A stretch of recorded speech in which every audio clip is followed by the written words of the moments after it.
UP के देवरिया जिले में 2 अक्टूबर को दिल दहला देने वाली घटना सामने आई थी। जिले के रुद्रपुर कोतवाली के फतेहपुर गांव में पुरानी रंजिश के चलते 6 लोगों की हत्या कर दी गई।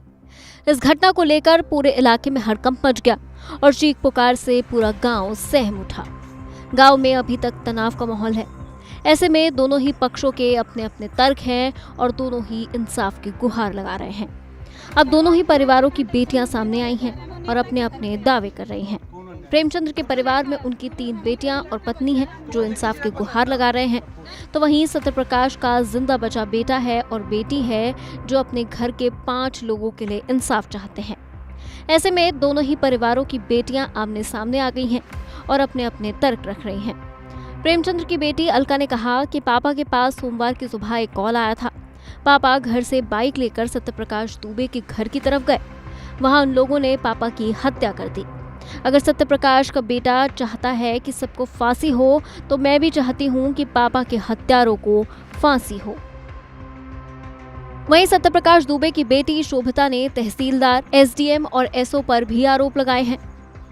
शोभिता ने बताया कि प्रेमचंद दुबे ने कुछ वक्त पहले उसके चाचा को बंदी बनाकर जमीन अपने नाम कर ली थी और तभी से वो पूरे परिवार को मार देना चाहता था और अब उसने अपना मन गा कर भी लिया। शोभिता ने बताया कि जमीन विवाद मामले में 4 अक्टूबर को प्रेम यादव के पक्ष के लोगों की कोर्ट में पेशी थी, लेकिन उससे पहले ही परिवार को खत्म कर दिया गया।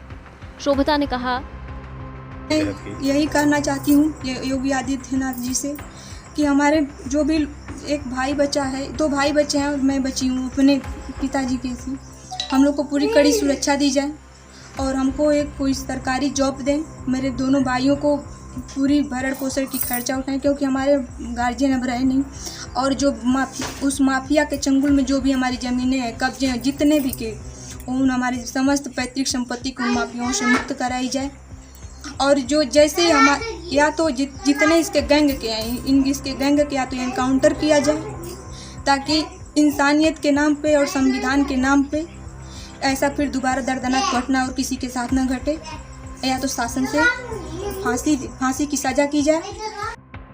फिलहाल इस मामले में सत्यप्रकाश दुबे की बड़ी बेटी शोभिता की तहरीर पर 27 नामजद और 50 अज्ञात लोगों के खिलाफ थाना रुद्रपुर थाने में विभिन्न धाराओं के अंतर्गत केस दर्ज कराया गया है।